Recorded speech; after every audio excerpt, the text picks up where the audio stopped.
करकंब गटात आदिनाथ देशमुख, राहुल पूर्वत जोडीची जोरदार चर्चा, लढत हाय व्होल्टेज. पंढरपूर तालुक्याची राजकीय राजधानी म्हणून ओळख असलेल्या करकंब गटात जिल्हा परिषद व पंचायत समिती निवडणुकीच्या पार्श्वभूमीवर राजकीय वातावरण तापले असून करकंब जिल्हा परिषद गटाची जोरदार चर्चा सुरू आहे. स्वर्गीय कृष्णात भाऊ पूर्वत यांच्या पावलावर पाऊल टाकत राहुल पूर्वत यांनी तालुक्याच्या राजकारणात आपला ठसा उमटवला आहे. तर दुसरीकडे पांडुरंग कारखान्याचे माजी व्हाईस चेअरमन नरसाप्पा देशमुख यांच्या राजकीय वारशातून पुढे येत आदिनाथ देशमुख यांनीही तालुक्यात मोठे प्रस्थ निर्माण केले आहे. भारतीय जनता पार्टीकडून करकंब जिल्हा परिषद गट आदिनाथ देशमुख, करकंबगण राहुल पूर्वत, उंबरेगण माणिक माने हे उमेदवार कमळ चिन्हावर निवडणूक लढवत आहेत. तर राष्ट्रवादी काँग्रेस पक्षाकडून करकंब जिल्हा परिषद गट बाळासाहेब देशमुख, करकंबगण श्रद्धा शेळके, उंबरेगण शहाजी मुळे हे उमेदवार निवडणुकीच्या रिंगणात उतरले आहेत. या गटामध्ये माजी आमदार बबनदादा शिंदे गट, पांडुरंग परिवार आणि विठ्ठल परिवारातील अदृश्य शक्तींचा पाठिंबा भाजप उमेदवारांना मिळत असल्याने करकंब गटात अत्यंत हाय व्होल्टेज लढत पाहायला मिळत आहे. दरम्यान भाजपाचे जिल्हा परिषद उमेदवार आदिनाथ देशमुख आणि पंचायत समिती गणाचे उमेदवार राहुल पूर्वत यांनी विरोधकावर जोरदार हल्लाबोल केला. त्यांच्या या टीकेमुळे राजकीय वातावरण अधिकच तापले आहे. जिल्हा परिषद पंचायत समिती निवडणुकीच्या मैदानात तुम्ही उतरला, काय सांगा? आदरणीय कृष्णात भाऊ पूर्वत यांचा वारसा चालवत असताना गेल्या 2015 साली माझी ग्रामपंचायतमध्ये सारिका पूर्वत माझ्या मिसेस यांच्या रूपानं एंट्री झाली. त्यावेळेस सरपंच आदिनाथ देशमुख व माझ्या मिसेस सारिका पूर्वत यांना उपसरपंचपद मिळालं. तेव्हा आदिनाथ देशमुख आणि आम्ही सोबत होतो. पण कालांतरानं 1 वर्षानंतर पंचायत समिती झिडपी निवडणुकीच्या अनुषंगाने आदरणीय मोठे मालक असतील, आदरणीय बबनदादा असतील आणि प्रशांत मालकांच्या आदेशानुसार पार्टीचा निर्णय मान्य करावा लागला व ह्या सगळ्यांनी मिळून मला पंचायत समितीची उमेदवारी दिली आणि पार्टीचा आदेश मानून मी गतवेळेस मला पंचायत समितीचा उमेदवार म्हणून त्यांनी जाहीर केलं. त्यानंतर थोडेसे मतभेद झाले, परंतु नंतर असा योग आला की ह्यावेळेसही पार्टीचा आदेश आला की काका तुम्ही पार्टीसाठी उभा राहा. त्या आदेशाचे पालन करून ह्यावेळेस मी आणि सरपंच संघटनेचे जिल्हाध्यक्ष आदिनाथ मालक देशमुख यांच्यासोबत मी परत नंतर पंचायत समितीची उमेदवारी पार्टीच्या वतीनं आदरणीय मालकांचा, आदरणीय बबनदादाचा आदेश मानून पुन्हा एकदा निवडणुकीच्या रिंगणात उभा राहिलेला आहे. उभा राहत असताना आम्ही जो दोघांनी विचार केलेला आहे तो भविष्याच्या विकासाचा विचार केलेला आहे. या दृष्टीने परत मी जिल्हा परिषदेसाठी आदिनाथ मालक देशमुख व खाली पंचायत समितीसाठी मी स्वतः उमेदवार म्हणून निवडणुकीत उभा राहिलेलो आहे. मागील जिल्हा परिषद निवडणुकीमध्ये सोलापूर जिल्ह्यात सर्वात जास्त मताधिक्याने इथला जिल्हा परिषदेचा उमेदवार विजयी झाला होता. पांडुरंग परिवार आणि माजी आमदार बबनदादा शिंदे यांना मानणारा खूप मोठा वर्ग या मतदारसंघात असल्याचं मानले जाते. अशा वेळी जिल्हा परिषदेचे उमेदवार तिकडे गेले काय फरक पडेल? तसं जर बघितलं पत्रकार बांधवांनो, करकंब गट हा गेले 30 वर्ष आदरणीय मोठे मालक व आदरणीय बबनदादा यांचा विचाराचा वसा व वारसा घेऊन चाललेला आहे. हे तर राजकारण हे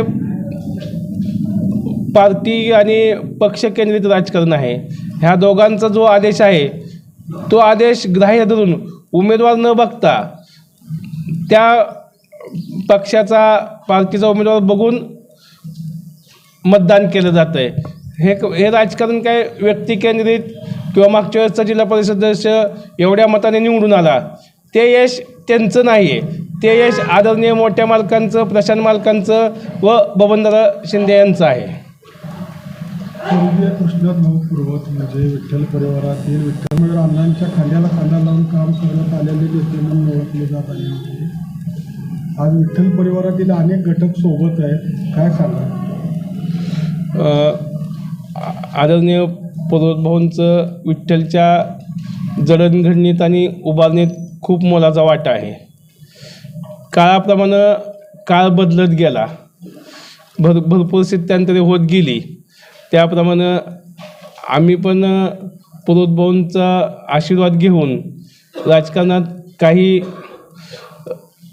बदल असतात ते बदल स्वीकारून गट पंचायत समितीपासून आम्ही पांडुरंग परिवाराशी जोडले गेलो. गेले 9-10 वर्ष आम्ही पांडुरंग परिवार आदरणीय बबनदादा शिंदे यांचा माढा मतदारसंघ या अनुषंगाने आम्ही गेले 10-15 वर्ष काम करत आहे, विकासाचं राजकारण करत आहे. आणि मी आदरणीय पर्वत भाऊंच्या विचाराचे जे लोक आहेत, विठ्ठल परिवाराचे लोक आहेत, त्यांना सोबत घेऊन गेले 10 वर्ष आम्ही काम करत आहे. व करकम गटातील सर्व विठ्ठल परिवारही आमच्यासोबत ह्या अगोदर राहिला आहे आणि इथून पुढेही काळात राहणार, याबद्दल ते मात्र शंका नाही. लोकसभा आणि विधानसभा निवडणुकीच्या वेळेला करकम गटातून खासदार मोहिते पाटील तर विधानसभेला अभिजित पाटील यांना मताधिक्य मिळालेलं होतं. ती परिस्थिती आता राहील असं वाटतं का, किंवा त्या बदललेल्या परिस्थितीकडे कसं पाहता? तसं बघितलं तर प्रत्येक निवडणूक ही वेगवेगळी मानली जाते. तुमचं म्हणणं बरोबर आहे की लोकसभेला थोडंसं आदरणीय पवारसाहेब यांच्या थोडंसं ह्याच्या माध्यमातून लोकसभेला खासदार साहेबांना इथून शरदचंद्र पवार गटाला यश लीड मिळालं. त्यानंतर अभिजित पाटील हे आमदारकीला करकममधून भरपूर मताधिक्य मिळालं. पण वास्तविक बघता तशी परिस्थिती आता नाही आहे. गेले आम्ही 10-15 वर्ष काम करत आहे, विकासाचं राजकारण करत आहे. आम्ही पंचायत समितीच्या माध्यमातून, आदिनाथ देशमुख ग्रामपंचायतच्या माध्यमातून भरपूर लोकांची कामं केली आहेत. आणि जी परिस्थिती विधानसभेला होती तशी परिस्थिती आता तर आम्हाला वाटत नाही आहे. निवडणुका जिल्हा परिषद पंचायत समितीचे आहेत आणि केंद्रात आणि राज्यात भाजपचं सरकार आहे, त्यामुळे इथल्या अनेक विकास कामांना न्याय मिळेल अशी अपेक्षा असताना कुठलं विजन आहे तुमच्यासमोर या भागातल्या विकास कामांना? आता साहेब बघितलं तर आता मला कुणावर टीका टिप्पणी करायची नाही. गेले 10 वर्ष झालं स्थानिक नेतृत्वानं जिल्हा परिषदला काम केलेलं आहे. गेल्या पंचवार्षिकला मी पण त्यांच्यासोबत पक्षाचा पार्टीचा आदेश मानून पंचायत समितीला निवडून आलो होतो. पण गेल्या 10 वर्षातलं करकम जिल्हा परिषद गट, करकम पंचायत समिती गट ह्या गटामध्ये जे काम बघितलं त्या नेतृत्वाचं तुम्ही साहेब बघा. म्हणजे मला काय त्यांच्यावर टीका टिप्पणी, पण थोडंसं तुम्ही जर फिरला तर ह्या भागातील रस्त्याची दुरावस्था, पाण्याची दुरावस्था, ह्यांच्या बाबतीत त्यांनी कुठल्याही गोष्टीचं काम केलेलं नाही.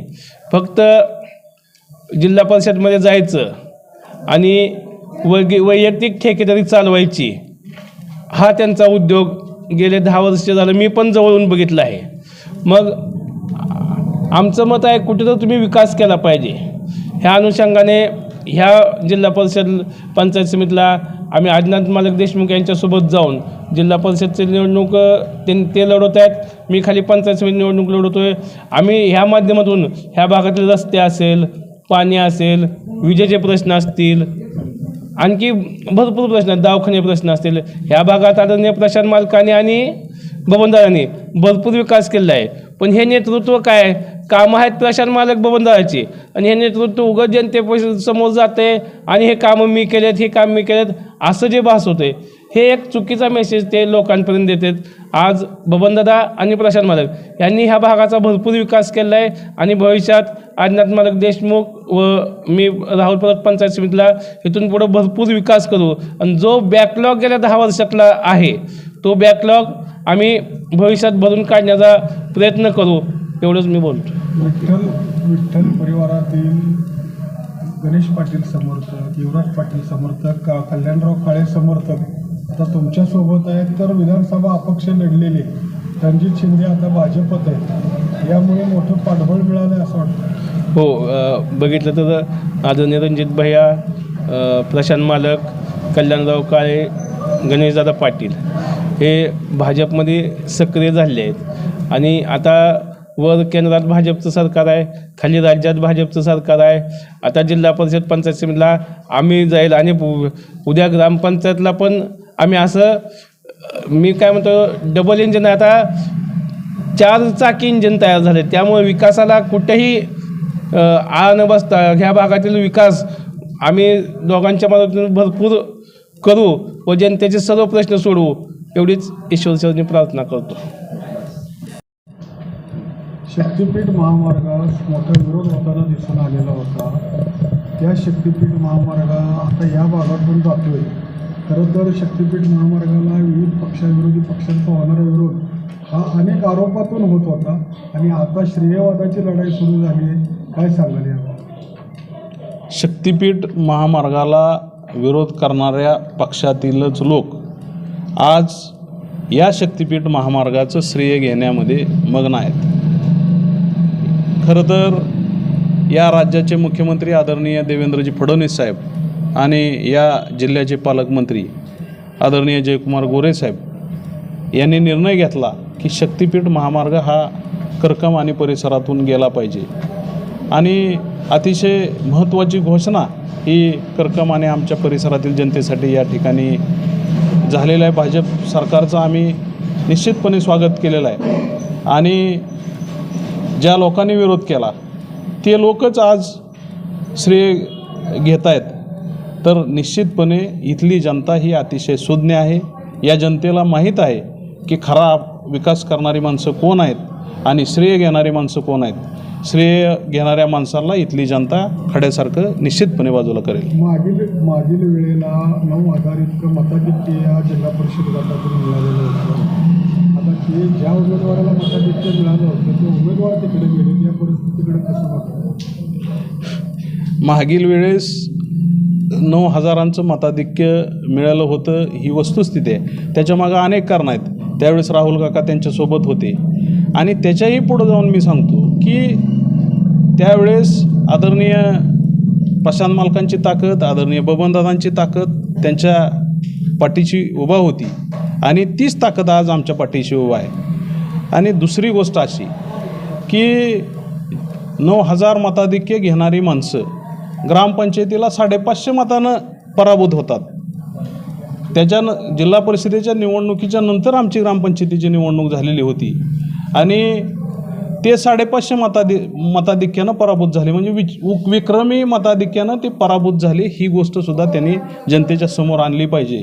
म्हणजे निश्चितपणे जनतेनं जेवढं यांना स्वीकारलं त्याच्याहून दुप्पट वेगानं त्यांना नाकारलेलं आहे. ही गोष्ट आपण सर्वांनी आता लक्षात घेतली पाहिजे. पांडुरंग परिवारातील युवक नेते प्रणव परिचारक यांच्या उमेदवारीसाठी देखील समोरचे उमेदवार आग्रही होते आणि त्यांना उमेदवारी दिली तर माझी माघार आहे अशी भावना त्यांनी व्यक्त केल्याचं समजते. म्हणजे नक्की या दुहेरी भूमिका आहे का? काय सांगाल यावर?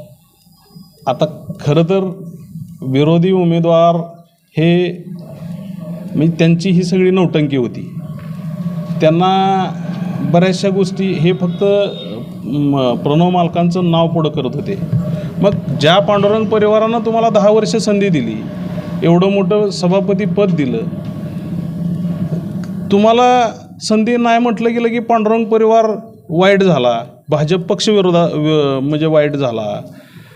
मग तुमची जर निष्ठाच होती तर तुम्ही थांबलं पाहिजे होतं. पक्षानं दिलेला उमेदवार स्वीकारला पाहिजे होता. पांडुरंग परिवारानं दिलेला उमेदवार हा स्वीकारला पाहिजे होता. उमेदवारी देत असताना नेते मंडळींनी सर्व गोष्टींचा विचार करून सर्वांना सोबत घेऊन या गटातल्या सर्व जनतेला, इथल्या युवक वर्गाला, नागरिकांना सर्वांना विश्वासात घेऊन इथल्या उमेदवारीचा निर्णय घेतलेला आहे. आणि प्रणव मालक हे नेते आहेत. प्रणव मालक उभा राहायचे म्हणले असते तर ते राहू शकले असते, पण त्यांनी मनाचा मोठेपणा दाखवून इथल्या सामान्य कार्यकर्त्याला संधी देण्याची भूमिका घेतली. त्याबद्दल मी त्यांचे आभार व्यक्त करतो. आणि या समोरच्या उमेदवारानं ज्या पांडुरंग परिवारांना आपल्याला एवढी मोठी संधी दिली होती त्या संधीमुळं तरी किमान पांडुरंग परिवाराला यावेळेस त्यांनी थांबून साथ देणं गरजेचं होतं. पण अतिशय स्वार्थी माणसं आहेत ही. आपला स्वतःचा स्वार्थ साधला नाही साधला की लगेच ते विरोधात गेले आणि लगेच पांडुरंग परिवार, प्रशांत मालक, आदरणीय दादांच्या विरोधामध्ये ते बोलायला लागले. निश्चितपणे इथली जनता ह्या संधी साधू आणि स्वार्थी लोकांना बाजूला केल्याशिवाय राहणार नाही. परकम गटामध्ये राजकीय ठेकेदारीची मोठी चर्चा होताना दिसून आली होती मागील 5 वर्षात. ठेकेदार आणि राजकीय पद याचा मेळ घातला जातोय असाही आरोप होताना दिसून येत होता. आता पुढची भूमिका काय असेल? गेल्या 10 वर्षामध्ये हे लोकप्रतिनिधीच ठेकेदार होते. या लोकप्रतिनिधींच्या विरोधामध्ये या गटातल्या अनेक सामान्य नागरिकांनी आंदोलनं केलेली आहेत. खरं तर लोकप्रतिनिधी हा विश्वासपात्र असला पाहिजे. लोकप्रतिनिधींनी जनतेसाठी काम केलं पाहिजे. परंतु इथली जनताच या लोकप्रतिनिधी अधिक ठेकेदाराच्या विरोधामध्ये उभा राहिली आणि वेळोवेळी ह्या लोकप्रतिनिधीच्या विरोधामध्ये आंदोलन करण्याचं काम केलं. भविष्यामध्ये आमचा एकच वचननामा असेल की इथल्या सामान्य जनतेला विश्वासात घेऊनच इथनं पुढची विकास कामं ही केली जातील आणि अशी भरीव विकास कामं करणार आहे की निश्चितपणे त्याचा या गटातल्या सर्व जनतेला त्याचा फायदा असणार आहे. एवढंच मी या ठिकाणी आपल्याला अभिवचन देतो.